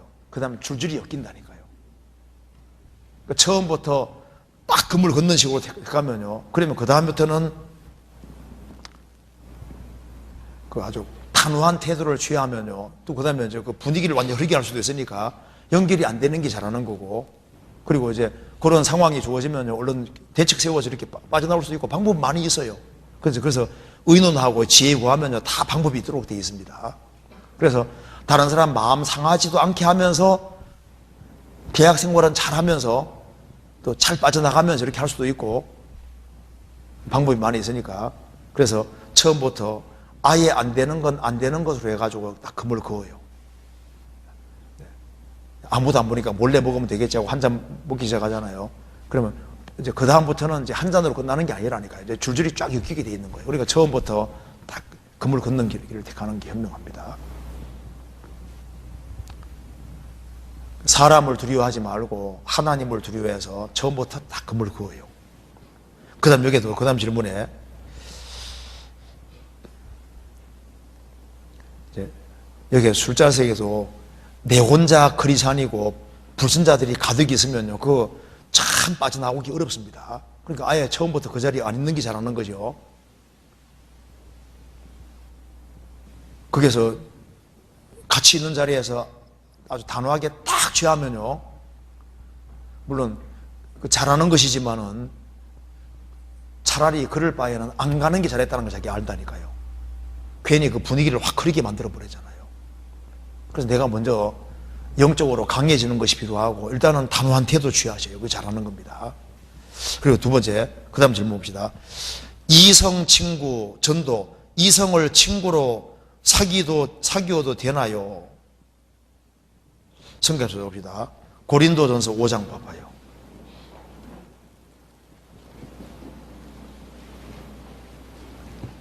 고린도전서 5장 9절입니다. 내가 너희에게 쓴 것에 음행하는 자들을 사귀지 말라 하였거니와 이 말은 이 세상에 음행하는 자들이나 탐하는 자들이나 토색하는 자들이나 우상 숭배하는 자들을 도무지 사귀지 말라는 것이 아니니 만일 그리하려면 세상 밖으로 나가야 할 것이니라. 여기 도무지 사귀지 말라는 것이 아니니 이게 공적인 사귐 말하는 겁니다. 세상에는 죄 짓는 사람으로 가득하기 때문에 공적으로 대화한다든가 이런 것까지 금하는 건 아니다. 그러니까 대학 생활을 해야 되니까 그런 사람들하고 공식적으로 사귀고 대화하고 뭐 스터디도 하고 해야 될 거 아니에요. 그런까지 금하는 건 아니다. 그러려면은 세상 밖으로 나가야 된다. 그러면 어떤 사귐을 금지하냐 하면 이런 사귐을 금지하는 겁니다. 고린도서 6장 14절. 너희는 믿지 않는 자와 멍에를 같이 하지 말라. 의와 불법이 어찌 함께하며 빛과 어둠이 어찌 사귀며. 여기 사귐이라는 건 펠로우십입니다. 헬라 원어로 코이네리아인데 친밀한 사귐 말하는 거예요. 그래서 우리가 세상에 살아야 되기 때문에 세상 사람과 접촉하고 대화도 해야 되는 거니까 공식적인 사귐이라든가 이런 것을 금하는 건 아닌데 형제자매들처럼 친밀한 사귐은 불가하다 그 말입니다. 그래서 우리가 이제 학교 생활하는 가운데서 차도 한 잔씩 마시고 뭐 이제 우리가 스터디고 하든가 이런 것도 뭐 하고 뭐 이렇게 얘기하려고 해야 될 거 아니에요. 그런 것을 넘어서서 친밀한 사귐으로 들어가는 것은 이건 안 되는 거예요. 그래서 이성을 친구로 사귄다고 할 때 이게 친밀한 사귐으로 들어가기 때문에 크리스찬이 사귈 때는 결혼을 전제하는 것이 되는 겁니다. 그래서 공적인 사귐을 넘어서서는요 안 하는 것이 그게 잘하는 거예요. 왜냐하면 내 짝은 있어요 없어요? 내 짝은 있어요. 그리고 가능하면 빨리 결혼해요.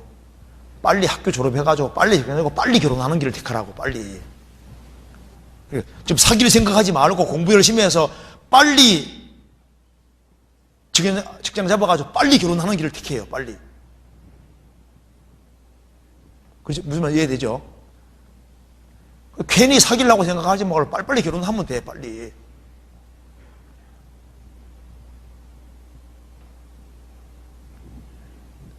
무슨 말인지 아시겠죠? 아시겠죠? 그리고 그 다음에 어떻게 고등학교에서 넌 왜 남자 또는 여자친구가 없어 안 사귀어? 라는 친구의 질문에 그리스도인이니까 라고 말하기엔 뭔가 설명이 부족해 보입니다. 일일이 이유를 설명하기엔 친구가 이해를 못할 것 같습니다. 친구는 학생 시절 젊었을 때 다양한 이성과 사귀어보고 자기 스타일을 발견해서 결혼해야지 안 그러면 결혼을 제대로 못한다고 하는데 저는 그렇게 생각 안 합니다. 그렇게들 이성 친구를 사귀면서 결국은 헤어지고 후에는 누구랑 결혼하고 잘 살 것 같은데 이혼하고 대한민국 커플 3쌍 중 1쌍이 이혼한다는 신문 자료가 생각이 납니다. 그러는데 그렇게 여러 번 사귀어 봤으면서 결국 헤어질 거면 결혼 전에 왜 굳이 여러 번 이성 친구를 사귀는지 이해가 안 됩니다. 정말 좋은 거예요, 이렇게. 이해가 안 돼야지 맞지. 본론으로 돌아가서 넌 왜 이성 친구를 안 사귀어라는 질문에 성경적으로 진솔하게 답해주고 싶은데 어떻게 대답하는 것이 좋을까요? 공부하느라 바빠서 이렇게 대답하는 게 좋을까요? 나는 벌써 사귀고 있어. 누군데? 예수님하고. 근데 자기 할 일을 하느라 바빠서, 그래서 이제 공부하느라 바빠서 이 말 할 때는 공부를 진짜 열심히 하는 사람이 말해야 되는 겁니다. 공부 안 하면서 그 말하면요, 이 핑계 대는 그러잖아요. 그러니까 공부를 정말 열심히 해가지고 바빠가지고 공부 정말 바쁜 사람이잖아요. 그러면 그 질문이 되잖아요. 근데 또 한 가지는 나는 아직은 사귀고 싶지 않아, 이렇게 말하는 것도 좋잖아요. 아직은 나는 생각 없어. 딱 저럴 수 있습니다. 아직은 사귀고 싶지 않다는데 뭐라 하겠어요? 그렇죠? 난 나중에 차차 사귈 거야, 그 말 되잖아요. 나중에. 지금은 그런 생각 없어 하면 끝인 거예요. 그렇잖아요. 그리고 이제 왜 술을 마시면 안 되는 것인가요? 성경에서 금지했잖아요. 성경에서 봅시다. 잠언 23장. 그렇게 마시고 싶어요. 왜 마시면 안 되는 것인가요? 잠언 23장 29절. 재앙이 네게 있느뇨, 근심이 네게 있느뇨, 분쟁이 네게 있느뇨, 원망이 네게 있느뇨, 까닭없는 창상이 네게 있느뇨, 붉은 눈이 네게 있느뇨, 술에 잠긴 자에게 있고 혼합한 술을 구하려 하는 자에게 있느니라. 포도주는 붉고 잔에서 번쩍이며 순하게 내려가나니 너는 그것을 어떻게 하라고요? 보지도 말지어다. 술은 아예 처음부터 쳐다볼 생각하지 말아라. 전쟁으로 죽은 사람보다 술로 죽은 사람이 훨씬 더 많다고 합니다. 그리고 이 살인자들이 되는 가장 대표적인 원인이 술 때문에 거의 살인하는 거예요. 술 때문에 항상 분쟁이 생기고, 그리고 술이, 러시아는 결혼하면은 10상 가운데 7, 8상이 이혼인데 그게 술 때문입니다. 술. 그래서 술은 모든 해악의 근원이 되는 거예요. 그리고 술의 시작은 한 잔으로 시작되는 거예요. 한 잔. 한 잔 받기 시작하면요, 그 다음에 늘어나게 돼 있는 거예요. 그러니까 성경에 처음부터 아예 보지도 말지니라. 그래서 여기 청년들, 술에 대해서 단호할 수 있으면요, 많은 사람 건질 수 있습니다.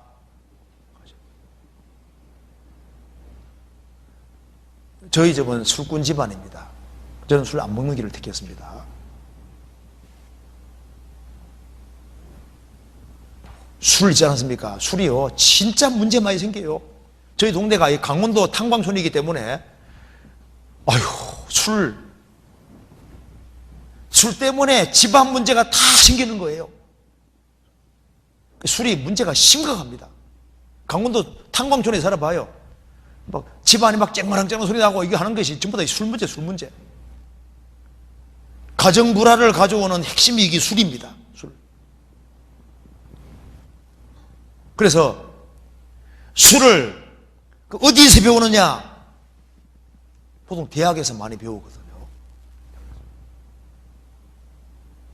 같이 모였다 하면 술 먹는 거예요, 술. 근데 처음부터 딱 이렇게 안 먹는 길을 딱 택하면요, 그러면 많은 사람을 건질 수 있고, 술을 걸치면 전도 못 합니다. 술 한 잔씩 먹으면서 야, 예수 믿어봐 좋아하면 누가 믿겠어요?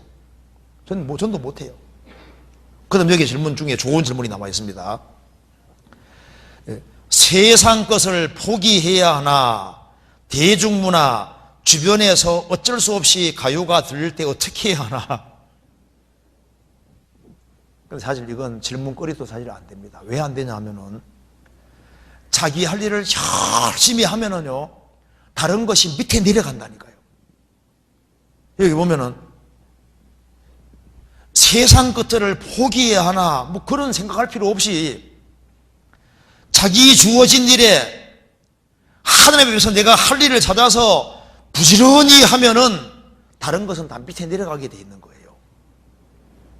성경 찾아봅시다. 시편, 이사야 33장 찾아봅시다. 이사야 33장.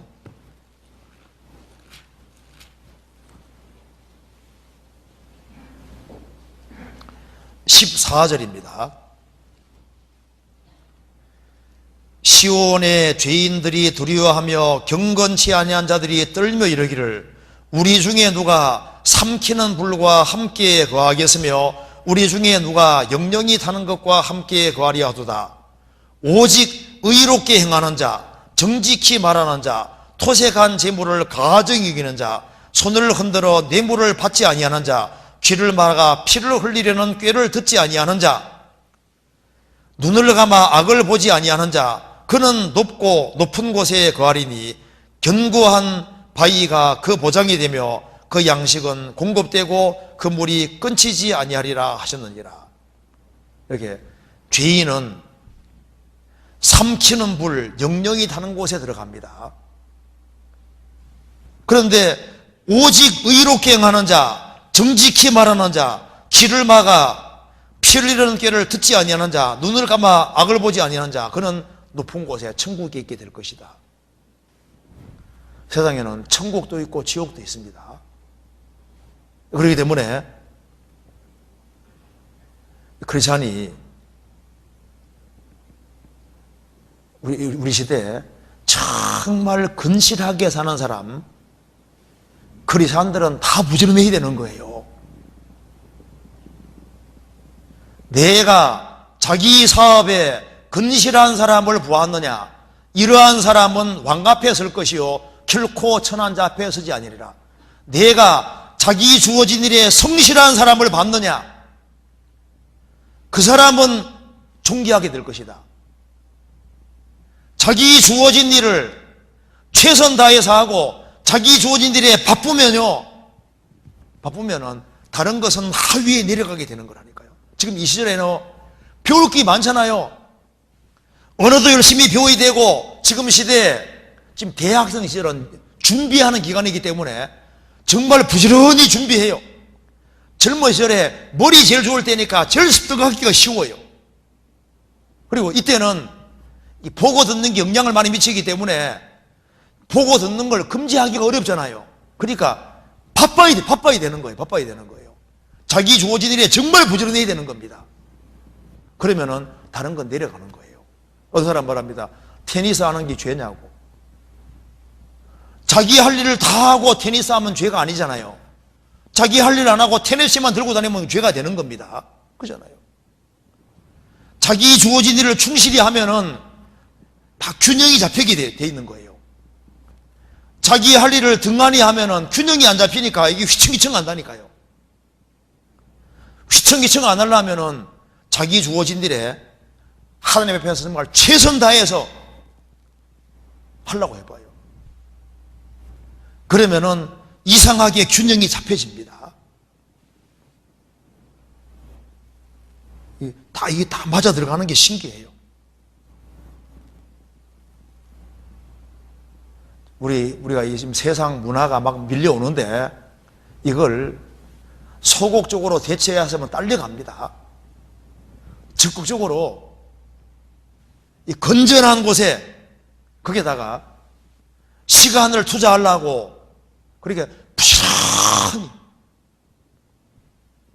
그러면 다른 것이 자연스럽게 정리가 딱 되게 돼 있는 거예요. 그런데 우리 시대에 너무 많이 놀거든요. 너무 할 일을 열심히 안 해요.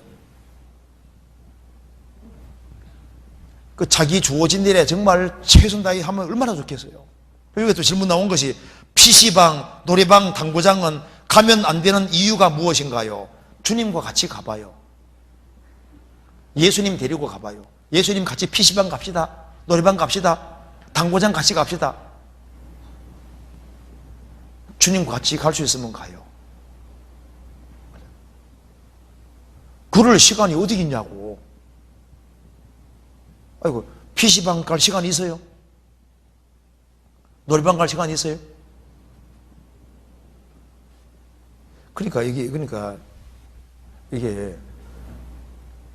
신앙은 액세서리가 아닙니다.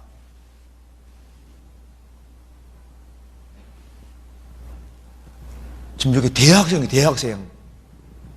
지금 중학생이 아니라니까요. 근데 보세요. 이게 참 세상이 잘못되어 가는 것이 과거에는 14살 되면 의젓했거든요. 어른스러워서, 말도 어른스럽고, 정말 훨씬 조심해 살고, 인격이 훨씬 훌륭한 사람으로 되는 것이 그게 정상인데, 요즘 보면 나이가 들어갈수록 또 사고뭉치가 돼가고, 죄송합니다. 더 삐딱하게 돼가고, 더 세상적이 되고, 세상적으로 죄를 더 많이 짓는 쪽으로 가는 거예요. 어떻게 된 거냐, 그 말입니다. 이상하잖아요. 나이가 들어갈수록, 야, 인생의 장래를 생각하고, 내 인생을 어떻게 살 거냐 고민도 하고, 뭔가 세상에서 보람된 일을 해야 되겠고, 하나님 앞에 정말 영광 돌리는 그런 사람이 돼야 되겠고, 어떻게 하든 간에 유익을 끼치는 사람이 어떻게 하면 될 수 있을까, 이걸 연구하고 생각을 해야 될 나이입니다. 근데 지금 그 나이가 아니라 어떻게 하면 오락을 하고, 어떻게 하면 더 즐기고, 어떻게 하면 죄 많이 더 짓고, 이렇게 할까? 그럼 이것이 성장하는 거, 역행하는 거잖아요. 지금 나이가 들어가고 있는 겁니다. 나이가. 지금 애들이 아니에요, 지금요.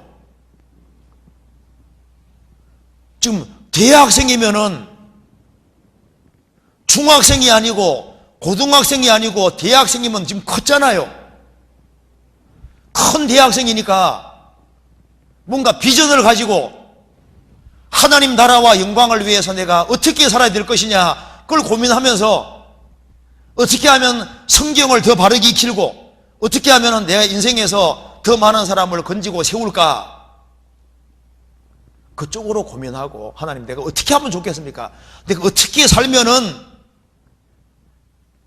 주님 앞에 영광 돌리고 세상을 정말 보름되게 살 수 있을까요? 그걸 고민하고, 같이 모이면 그런 걸 같이 얘기하고, 그래야 될 나이다, 그 말입니다. 그렇잖아요.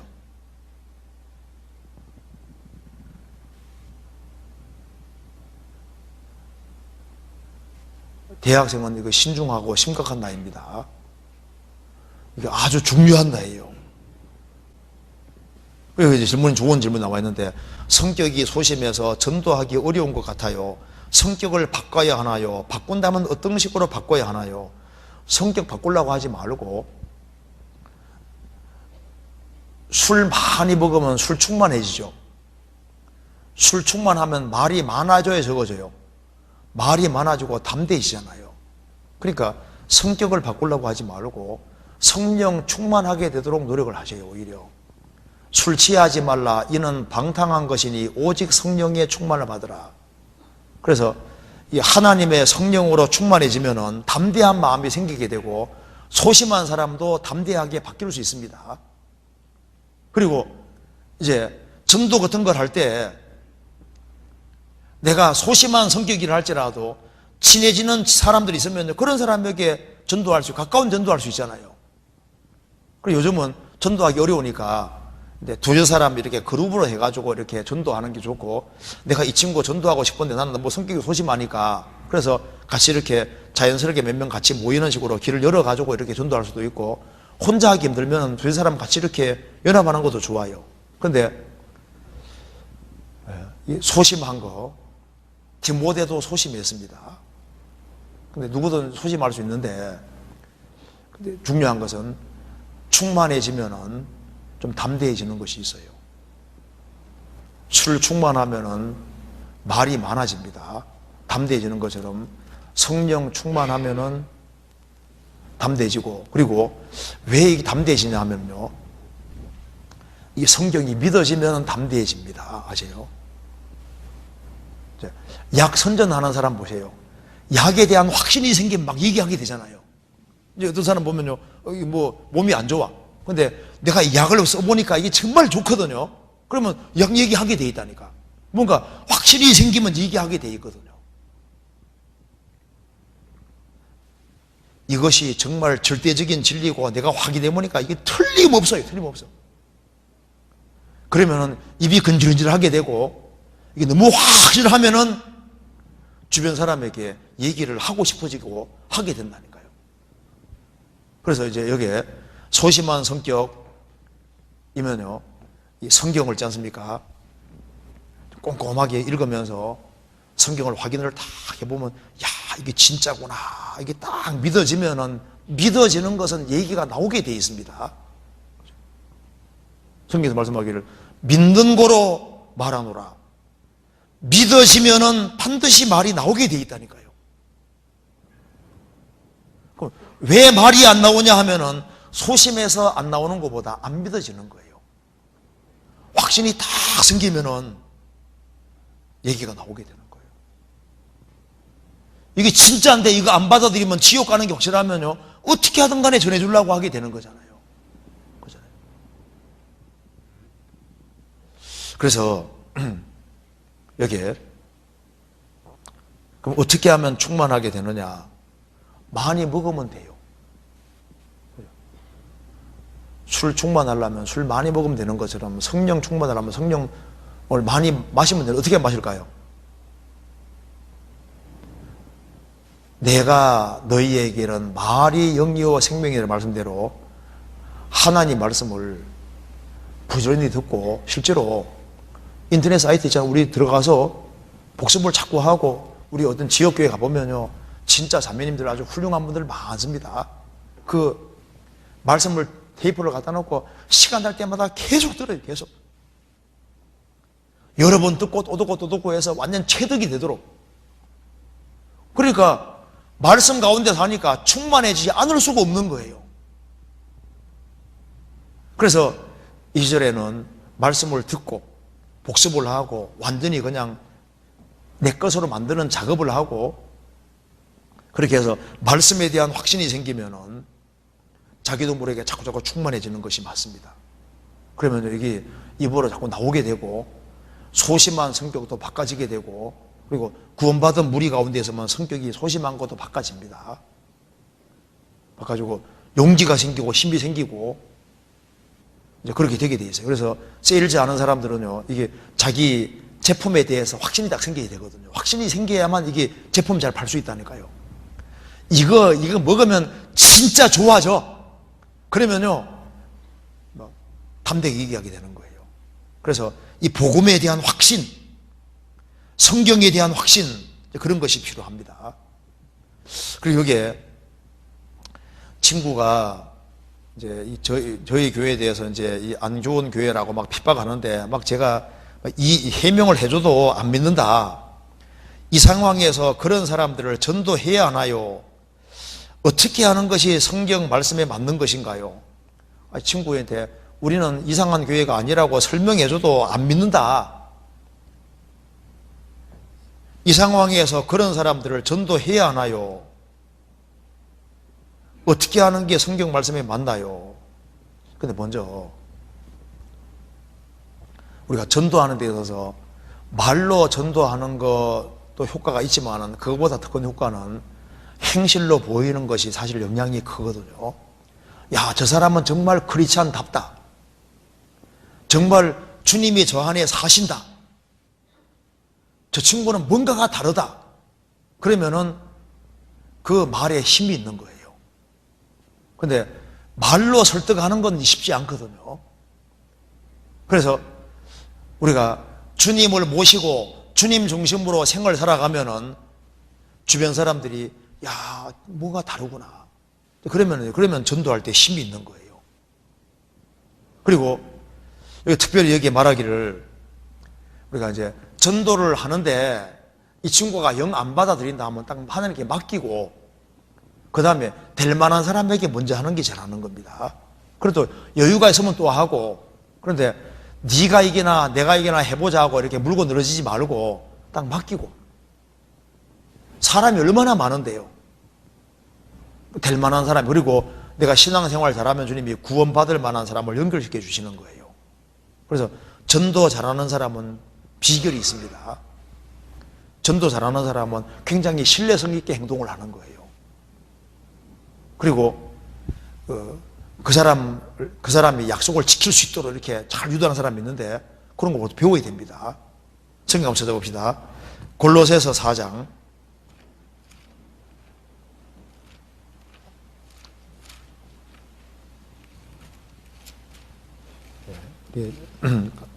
골로새 4장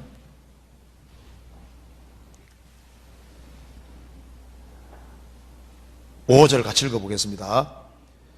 외인을 향하여는 지혜로 행하여 세월을 아끼라.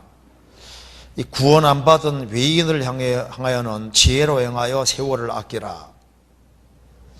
그래서 시간이 많지 않기 때문에 구원 받을 만한 사람, 그런 사람들에게 전도를 하고, 그리고 이걸 해명해줘도 빨리 안 받아들이는 사람은 주님께 맡기고 될 만한 사람에게 먼저 하는 것이 잘하는 걸 겁니다. 그리고 이제 마지막으로 여기 특별히 대학생들이 많이 있는데 신앙생활을 잘해야 되는데 주님이 누구에게 지혜 주는지만 마지막으로 생각해 봅시다. 성경 한번 찾아봅시다. 잠언 28장 요거 마칩시다. 요거 간단하게만 생각해 보면 마칩시다.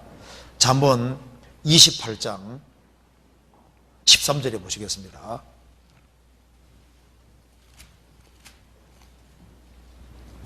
13절 같이 읽겠습니다. 자기의 죄를 숨기는 자는 형통치 못하나 죄를 자복하고 버리는 자는 불쌍히 여김을 받으리라. 자기의 죄를 숨기는 자는 형통치 못할 것이다. 여기 이제 대학 생활을 하면서 자기의 죄를 숨기는 자는 형통치 못할 겁니다. 일이 잘 안 풀려 나갈 겁니다. 형통치 못할 거예요. 그런데 비록 죄를 지었을지라도 자복하고 끝나면 안 되고 자복하고 버리는 사람은 불쌍히 여김을 받을 것이다. 하나님의 긍휼과 자비를 입고 하나님의 인도하심을 느끼게 될 겁니다. 그런데 자기의 죄를 숨기고 악을 고집하면은요 지혜가 없어집니다. 그거 아셔야 됩니다. 자기의 악과 죄를 고집하는 사람은 주님이 지혜를 안 주세요. 그래서 이 2절에는 하나님의 지혜를 얻어야 되는데 하나님 지혜를 얻으려면은 자기의 죄를 숨기는 자는 형통치 못할 것이다. 죄를 자복하고 버리는 사람, 악을 떠나는 사람, 그 사람 주님께서 특별하게 지혜를 주십니다. 욥기 28장 보시겠습니다.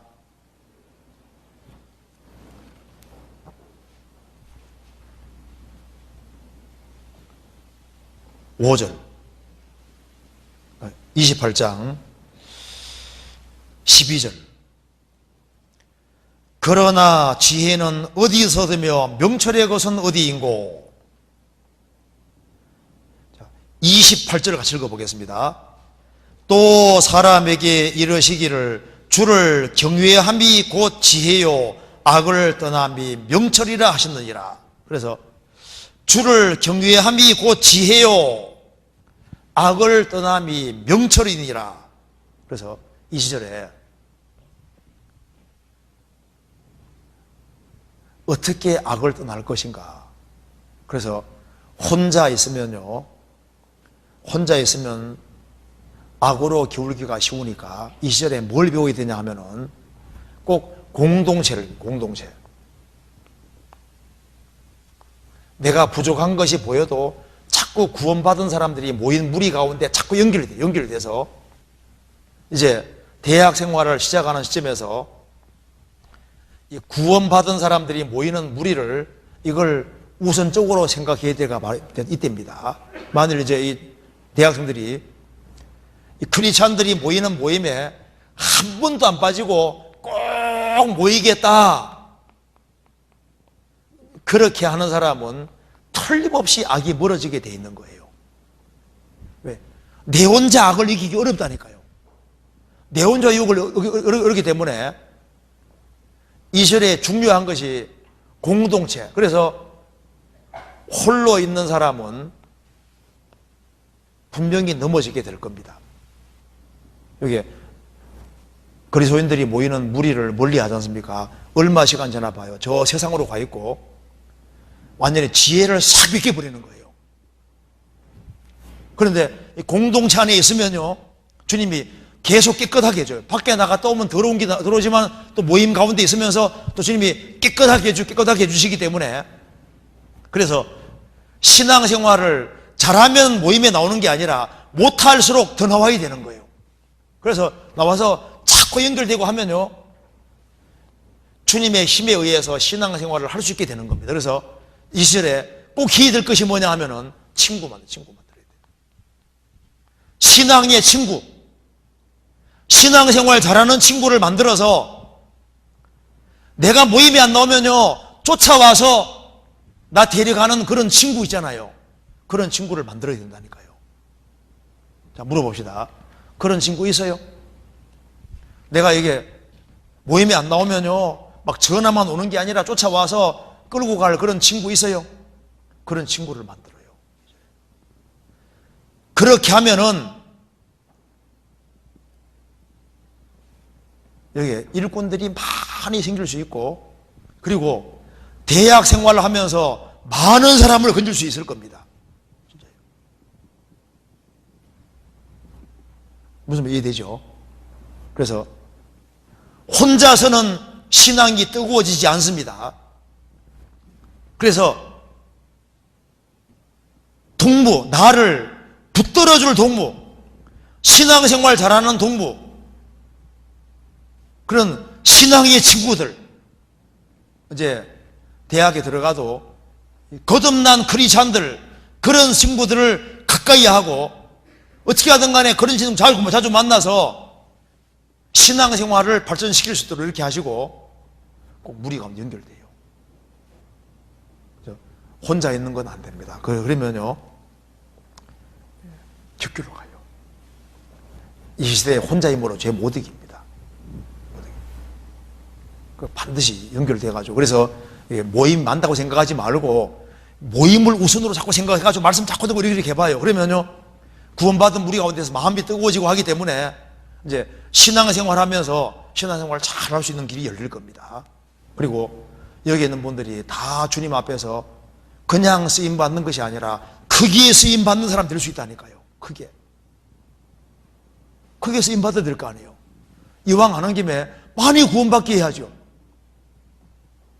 그럴 수 있습니다. 나 같은 것이 뭐 이렇게 생각하면 안 되고, 주님은 돌멩이도 아브라함 줘서 만듭니다. 아세요? 소년이 드린 보리 5개 물고기 2마리로 5,000명 먹이셨잖아요.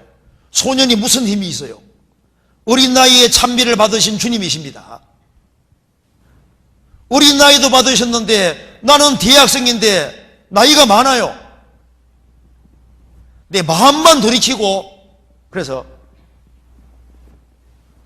이번에 여기 같이 이렇게 모임을 하는데 이게 참 중요한 모임입니다. 좀 중요해요. 그래서 자, 모임에 빠지지 말고 꼭 연결됩시다. 그렇게 하시겠죠?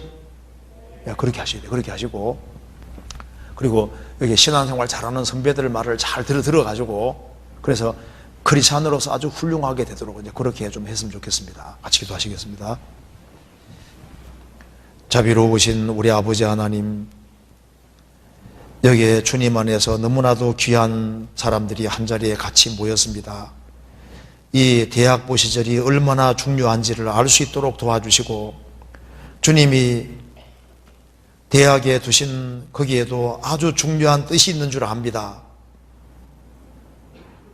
왜 구원했는지를 알 수 있도록 도와주시고, 구원해 주신 이유를 알고 또 나머지 생에 어떻게 살아야 할지를 깊이 생각할 수 있도록 도와주시고, 주님 앞에서는 그날 잘했다는 칭찬을 받을 수 있도록 도와주옵소서. 우리의 신앙생활에 따라 많은 사람의 운명이 걸려있는 줄 압니다.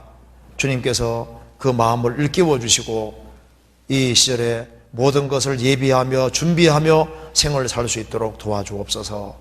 고마우신 우리 구주 예수 그리스도 이름으로 기도하옵나이다. 아멘.